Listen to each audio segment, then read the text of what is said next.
Good afternoon Gujarat news સાથે હું છું પીનલ યાદવ। વાત કરીશું સમાચારોની। પહેલા નજર કરીએ મુખ્ય હેડલાઇન્સ પર। શિવસેનાના બળવાખોર નેતા એકનાથ શિંદે પોતાની સાથે આવેલા ધારાસભ્યોના જૂથને નામ આપ્યું શિવસેના બાળાસાહેબ। અમદાવાદમાં પરિમલ ગાર્ડન પાસે આગ લાગી। એપલ હોસ્પિટલવાળા કોમ્પ્લેક્સમાં અગાઉ પણ લાગી હતી આગ। ફાયર બ્રિગેડની 10 ગાડીઓ ઘટના સ્થળે। રાજકોટમાં લોકો પીસાઈ રહ્યા છે, ઈ મેમો બંધ કરો, એમએલએ ગોવિંદ પટેલની પ્રતિક્રિયા। તો 2002ના રમખાણો પર ગૃહમંત્રી અમિત શાહના ખુલાસા। જેમણે પણ મોદીજી પર આરોપ લગાવ્યા હતા તેમણે માફી માંગવી જોઈએ। તો 2002ના રમખાણો પર સીઆર પણ બોલ્યા। મોદીને ક્લીન ચીટ મુદ્દે સીઆર પાટીલની પણ પ્રતિક્રિયા।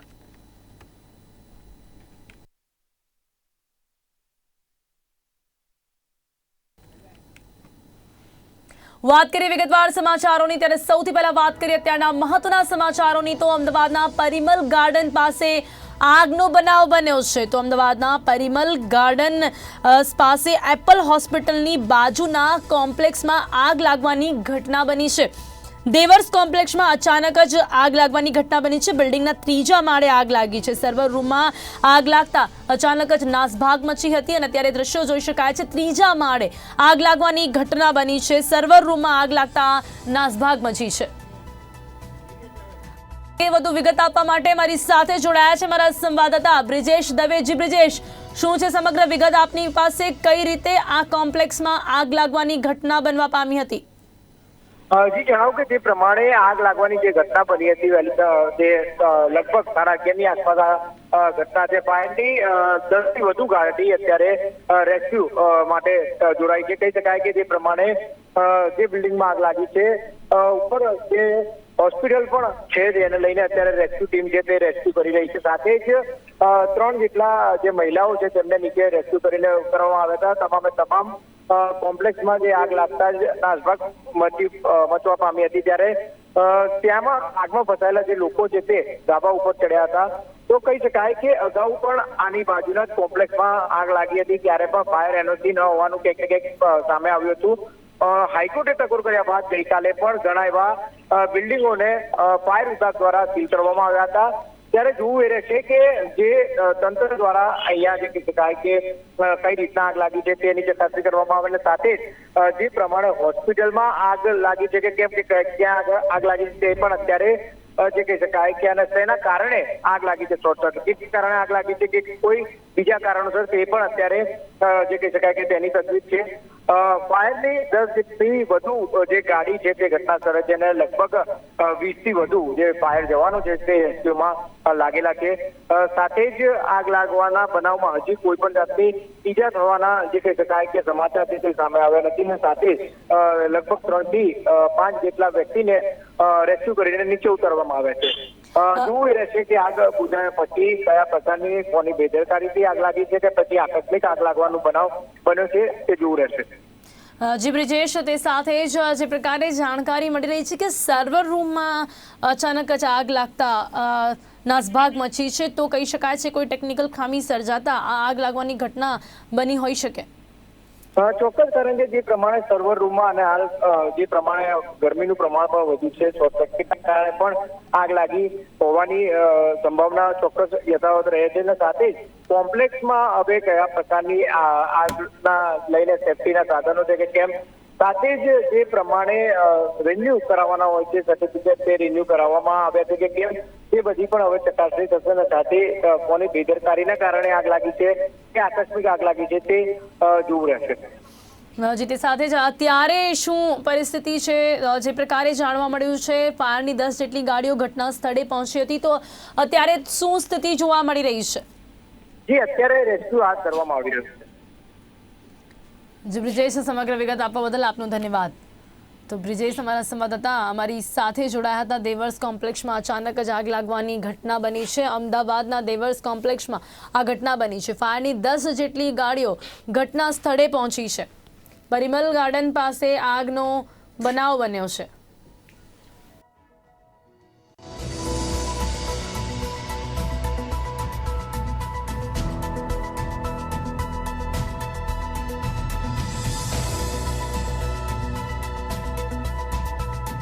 ઘટના બની છે.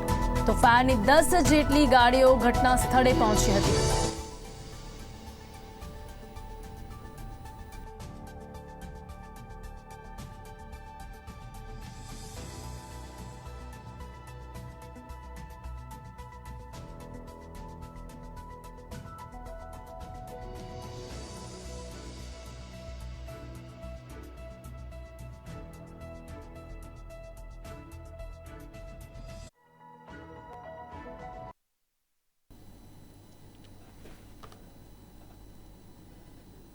રાજકારણ એટલે એક વિચારધારાનો પ્રવાહ.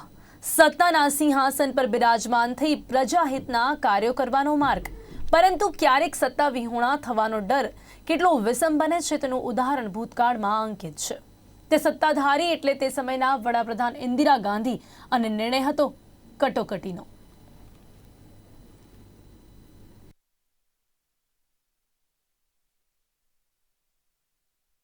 ભારત દેશ સૌથી મોટી લોકશાહી ધરાવતો દેશ, જેની શાસન પ્રણાલી ભલે સત્તાધારીઓના હાથમાં હોય, પરંતુ આ પ્રણાલીમાં પ્રજા સર્વોપરી હોય છે.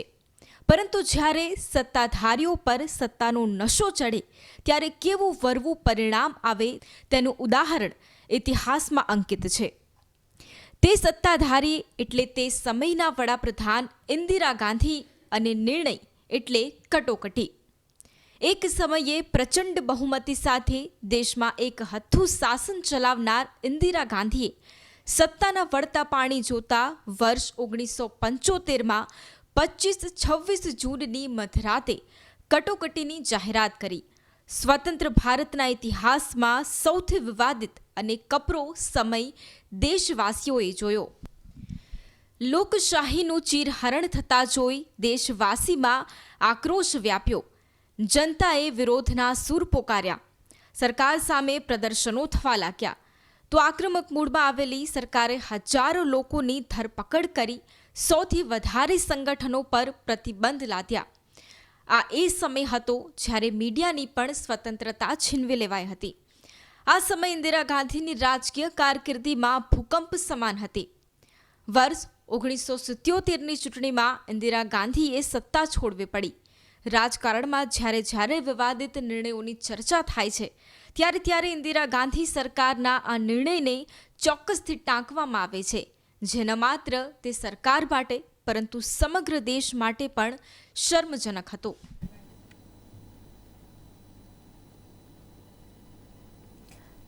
કેન્દ્રીય ગૃહમંત્રી અમિત શાહે 2002ના ગુજરાત રમખાણો પર સુપ્રીમ કોર્ટના નિર્ણય આવ્યા બાદ પીએમ મોદીના સંઘર્ષ પર વાત કરી હતી. ખાસ ઇન્ટરવ્યુમાં અમિત શાહે કહ્યું કે દેશના આટલા મોટા નેતા એક શબ્દ બોલ્યા વગર બધા જ દુઃખોને ભગવાન શંકરના વિસ્પાનની કરીને સહન કર્યું છે.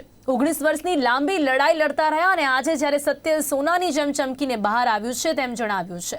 વધુમાં સુપ્રીમ કોર્ટે પીએમ મોદી પર લગાવેલા તમામ આરોપને નકારી કાઢ્યા છે ને ખોટા આરોપો મૂકનારને હવે માફી માંગવી જોઈએ તેમ પણ અમિત શાહે જણાવ્યું હતું. मोदी जी को बहुत सारे बदनामी झेलते हुए मैंने देखा है.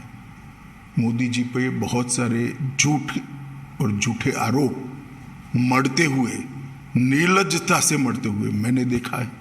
इसके बावजूद भी संवैधानिक प्रक्रिया है, कानूनी प्रक्रिया, इसके ऊपर कुछ नहीं करना है, ये बोल्ड स्टैंड लेते हुए मैंने देखा है और 18 साल धैर्य रखते हुए देखा है और 18 साल के बाद आज विजयी होते हुए भी मैंने देखा है. मुझे तो बड़ा संतोष है कि सार्वजनिक जीवन में नरेंद्र मोदी ने एक ऐसा एग्जाम्पल सेट किया है कि आरोप कितना भी झूठा हो, आप उसको न्याय की अदालत ही तय कर सकती है सच है या झूठ है, तब तक धैर्य रखना चाहिए था. इसकी जांच के लिए एसआईटी बनाई थी. एसआईटी ने अपनी रिपोर्ट दे दी और आज जो जजमेंट आया उसमें सुप्रीम कोर्ट ने कहा है राज्य सरकार ने दंगा रोकने के लिए भरसक कोशिश की. राज्य सरकार ने उचित समय पर उचित कार्यवाही कर कम नुकसान में दंगों को समाप्त किया और राज्य सरकार ने सुप्रीम कोर्ट द्वारा दी गई विटनेस प्रोटेक्शन की स्कीम को पूरा का पूरा फुल स्टॉप कोमा में पूरा किया है. तो ये सवाल ही नहीं है सुप्रीम कोर्ट को इन्फ्लुएंस करने का. आप आरोप लगाने के लिए तो कोई भी कुछ भी लगा सकता है, परंतु आप जजमेंट पढ़ेगी, मेरे हिसाब से 300 से ज्यादा पेज का जजमेंट है और हर आरोप को सुप्रीम कोर्ट ने गोलमोल नहीं किया है, डील किया है। किस आधार पर ये करा है? सामने से श्री कपिल सिब्बल ने बहुत सारे आर्ग्यूमेंट्स किए हैं, ऐसा नहीं है। ये इतने सालों से लड़ा जाने वाला केस है, सुप्रीम कोर्ट में 7 साल तक केस चला है और हर बार पूरे पूरे दिन सुनवाइयां हुई है। ये तीनों बातों को सुप्रीम कोर्ट ने स्पष्ट किया है कि राज्य सरकार ने भरसक कोशिश की, उचित समय पर उचित निर्णय लेकर इसको कम नुकसान में दंगों को समाप्त करा और जो विटनेस प्रोटेक्शन स्कीम राज्य सरकार ने सुप्रीम कोर्ट के सामने रखी थी, सुप्रीम कोर्ट ने थोड़े बहुत अमेंडमेंट कर अप्रूव करी थी, इसको फुल स्टॉप कोमा में स्पिरिट के साथ लागू किया है। सन ने भी क्लीन चिट दिए, फिर भी एसआईटी बनाई गई और मोदी जी एसआईटी के सामने कोई नाटक करते हुए नहीं गए थे कि भी मेरे समर्थन में आ जाओ, गांव गांव से आओ, नहीं आते तो फिर एमएलए को बुला लो, एमपी को बुला लो, एक्स एमपी को बुला लो और धरना करो। मानते थे कि हमें न्याय में सहयोग करना चाहिए, न्यायिक प्रक्रिया में सहयोग करना चाहिए। सुप्रीम कोर्ट का ऑर्डर है, एक एसआईटी काम कर रही है। एसआईटी अगर चाहती है मुख्यमंत्री जी को कुछ सवाल पूछना तो मुख्यमंत्री स्वयं कहते हैं कि मैं कोऑपरेट करने के लिए तैयार हूं। किस चीज का आंदोलन करना है? आंदोलन किस चीज का करना है? ये न्यायिक प्रक्रिया है। हमारे यहाँ कोई भी व्यक्ति न्याय की परिधि से बाहर नहीं है। नहीं। सरकारें वहां पहले कांग्रेस की भी सरकार थी, सपा की भी थी, बसपा की भी थी, तृणमूल कांग्रेस और कम्युनिस्टों की भी है। ठीक है, भारतीय जनता पार्टी का शासन का कालखंड और एवरेज दंगे और एवरेज हताहत होने वाले लोग और उनके कालखंड का आप निकाल दीजिए। मैथमेटिकल फॉर्मूला नहीं कह रहा, अगर हम स्पॉन्सर करते हैं तो दंगे ज्यादा होने चाहिए। देखना नहीं चाहते हैं, आप देखना नहीं चाहते कि भाजपा के शासन में दंगे कम होते हैं, तो फिर हम ज्यादा कराते हैं। दंगे तो कम हो रहे हैं। ऐसा है, सब कुछ किया है। मैं तो बहुत नजदीक से देख रहा था। इतने डिटेल में शायद ही किसी मुख्यमंत्री ने काम किया था। एक थाने की स्ट्रेंथ 100 पुलिस की होती है, 150 पुलिस की होती है। एडिशनल फोर्स लो तो 400 पुलिस की होगी और 2 लाख लोगों का जमघट है। क्या कर सकते हैं आप? इसको कंट्रोल करते करते समय लगता है। सब हुआ है, फायरिंग हुआ है, 900 लोग फायरिंग में मारे गए। नहीं, दूसरे दिन भी हुआ है, पहले दिन तो सवाल ही नहीं था, घटना थी। दूसरे दिन भी फायरिंग हुआ है, तीसरे दिन भी हुआ है। परंतु सरकार को भी व्यवस्थाएं करने में और जो स्केल बन गया, उस स्केल को पहुंचने में थोड़ा समय लगता है। और मैं आपको बताना चाहता हूं कि मुझे पूरा मालूम है, इस वक्त गिल साहब भी हमारे यहाँ आए थे हमारी मदद में, मोदी जी की सरकार की मदद में। गिल साहब भी आए थे। गिल साहब के साथ मैंने भी डिनर करा है। उन्होंने कहा इससे ज्यादा प्रॉम्प्ट एक्शन मेरे जीवन में मैंने नहीं देखा। एक ही जजमेंट सेशन कोर्ट में आया, इसके खिलाफ आपने हाई कोर्ट में अपील की, हाई कोर्ट ने कड़ाई से, सेशन कोर्ट से ज्यादा कड़ाई से कहा। इसके खिलाफ आपने सुप्रीम कोर्ट में अपील करी, सुप्रीम कोर्ट ने इससे भी कड़ाई से करा। फिर भी आप स्वीकार नहीं करते हो तो क्या कर सकते हैं? और दूसरा, डेट जिसने ली है, इसका रिकॉर्ड न्याय की अदालतों में पड़ा हुआ है, देख लेना चाहिए जिसको भी इंटरेस्ट है उसने। हर बार एनजीओ ने डेट ली है। लंबा खींचना, इश्यू को पेंडिंग रखना। क्यों? क्योंकि मोदी जी पर आरोप लगता रहे, पॉलिटिकल गेन चाहते थे। मैं जाकिया जी की बात नहीं कर रहा, जो एनजीओ साथ में लगे थे, जो पॉलिटिकल पार्टियां एनजीओ को फंडिंग कर रही थी और जो मीडिया के ग्रुप एनजीओ को प्रसिद्धि दे रहे थे, वो लोग। कहा कि मोदी जी ने बार बार दंगा रोकने के लिए मीटिंगें भी करी, अपीलें भी करी, सार्वजनिक अपीलें भी करी और स्थान पर भी गए। ये सभी चीजों को आज सुप्रीम कोर्ट ने नोट किया है। तो मैं मानता हूं कि एक भी आरोप जो एनजीओ ने लगा था वो टीका नहीं है। मोदी जी बिल्कुल कोई आरोप के बगैर पूरी बात से आज सुप्रीम कोर्ट के जजमेंट से बाहर आए हैं और आज सत्य का विजय हुआ है। नहीं, त्रिकूट है, सिर्फ मीडिया और एनजीओ नहीं है। पॉलिटिकल पार्टियां भी जो एनजीओ को नर्स करती है वो भी है। आप इसको मत छोड़िए। तो आप मैं तो मानता हूँ ये देखकर सबने आत्मचिंतन करना चाहिए। કેન્દ્રીય યુવા બાબતો અને રમતગમત મંત્રી અનુરાગ ઠાકુરે કેવડિયા ગુજરાત ખાતે રાજ્ય અને કેન્દ્ર શાસિત પ્રદેશોના રમતગમતના મંત્રીઓની 2 દિવસીય રાષ્ટ્રીય પરિષદમાં બસમાં હ્યુમન પરફોર્મન્સ લેબની મુલાકાત લીધી હતી। હ્યુમન હાઈ પરફોર્મન્સ મોબાઈલ બસે તમામ ફિટનેસ એસેસમેન્ટ સાધનો સાથે અત્યાધુનિક રીતે સક્ષમ છે, જે 21 પોઈન્ટનું ફિટનેસ ટેસ્ટિંગ કરે છે અને ભારતના શહેરથી લઈને ગ્રામીણ આંતરડિયાળ વિસ્તારોમાં પહોંચી શકે છે।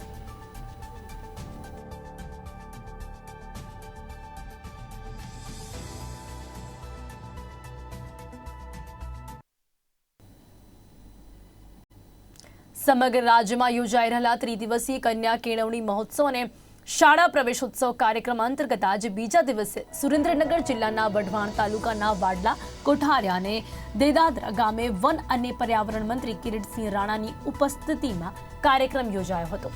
આ તકે કેબિનેટ મંત્રીએ આંગણવાડી અને ધોરણ 1ના બાળકોને શિક્ષણ કીટ આપી પ્રવેશ કરાવ્યો હતો। તેમણે કહ્યું હતું કે રાજ્ય સરકારે આંતરડિયાળ વિસ્તારો સુધી શિક્ષણની શ્રેષ્ઠ સુવિધાઓ ઉપલબ્ધ કરાવી છે। રાજ્ય સરકારના સઘન પ્રયાસોના પરિણામે આજે ગામડાના વિદ્યાર્થીઓ સારું પરિણામ મેળવી રાજ્ય અને દેશનું નામ રોશન કરી રહ્યા છે। શિક્ષણ વિના કોઈ પણ રાજ્ય કે દેશની પ્રગતિ નથી થઈ શકતી। તદુપરાંત એક સશક્ત રાષ્ટ્રના નિર્માણમાં શિક્ષણની ખૂબ અહમ ભૂમિકા રહેલી છે। રાજ્યનું કોઈ પણ બાળક શિક્ષણના મૂળભૂત હકોથી વંચિત ન રહી જાય અને કન્યા કેળવણી માટે કટિબદ્ધ રાજ્ય સરકારે કન્યા કેળવણી મહોત્સવ અને શાળા પ્રવેશોત્સવ અભિયાન હાથ ધર્યું છે।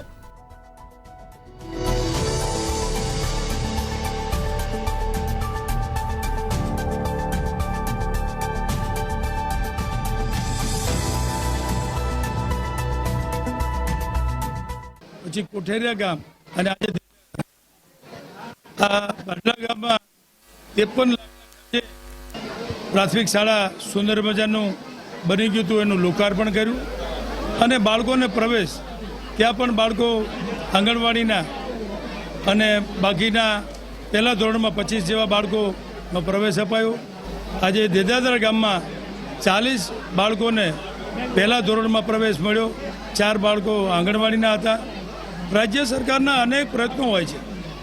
સુંદર શાળા અમારે પણ 3 દિવસના પ્રવાસમાં ખૂબ મદદરૂપ થવું અને બાળકોને અધવચ્ચેથી ઊભા ન થઈ જાય અને પહેલા ધોરણથી 7મા ધોરણ સુધી સતત ભણતા રહે અને એને પ્રવેશ અપાવવાનું કામ આ રાજ્ય સરકારમાં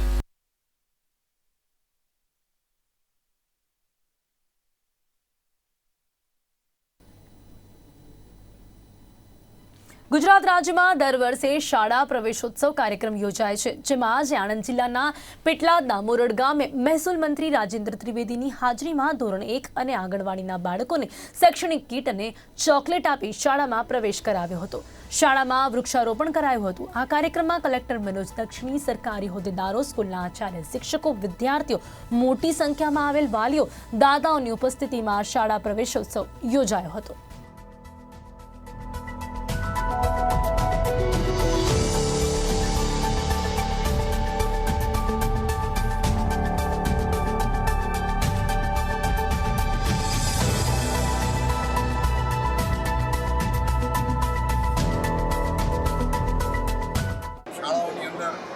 પ્રવેશોત્સવ કરાવવા માટે અને કન્યા કેળવણીના ભાગરૂપે ગયા છે।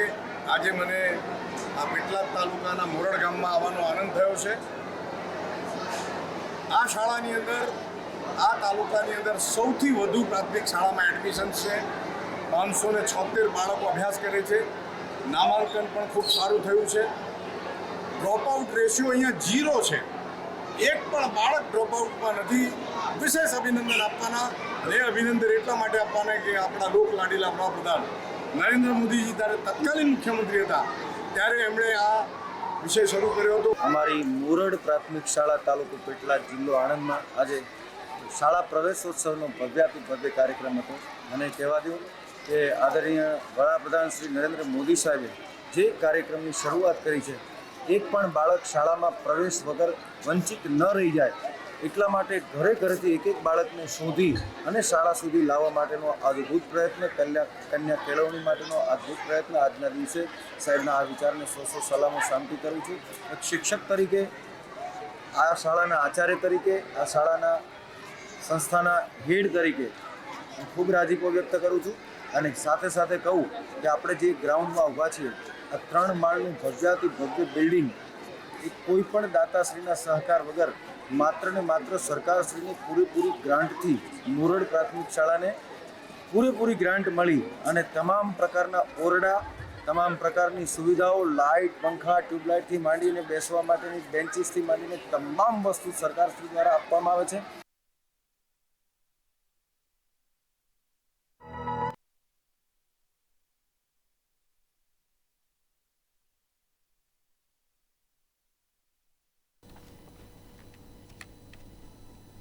રાજ્યમાં હીટવેવના કારણે લોકો ભારે હાલાકી ભોગવી રહ્યા હતા. ઘણા રાજ્યોમાં તાપમાનનો પારો 40ને પાર કરી ગયો હતો.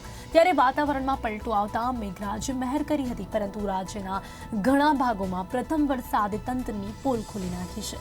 ભાવનગરના જેસરના વિલા પાસે માલણ નદી પરનો કોઝવે સિઝનના પહેલા વરસાદમાં જ ધોવાયો હતો. માલણ નદીનો કોઝવે ધોવાતા અવરજવર કરવામાં ભારે હાલાકી પડતા લોકોમાં રોષની લાગણી પ્રસરી છે.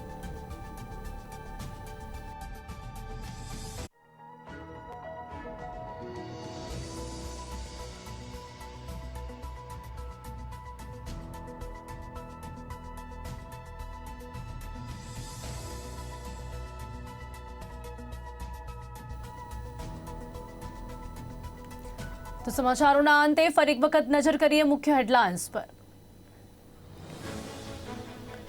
શિવસેનાના બળવાખોર નેતા એકનાથ શિંદેએ પોતાની સાથે આવેલા ધારાસભ્યોના જૂથને નામ આપ્યું શિવસેના બાળા સાહેબ. અમદાવાદમાં પરિમલ ગાર્ડન પાસેના કોમ્પ્લેક્સમાં લાગી આગ, 10 ગાડીઓ પહોંચી ઘટના સ્થળે.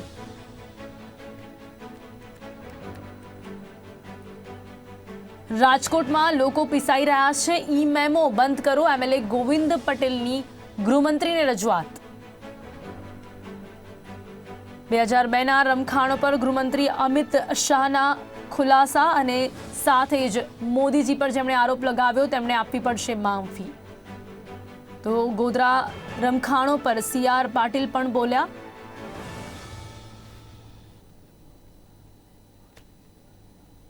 હાલ સમાચારોમાં બસ આટલું જ. વધુ સમાચારો માટે જોતા રહો ગુજરાત ન્યૂઝ સત્યની સાથે.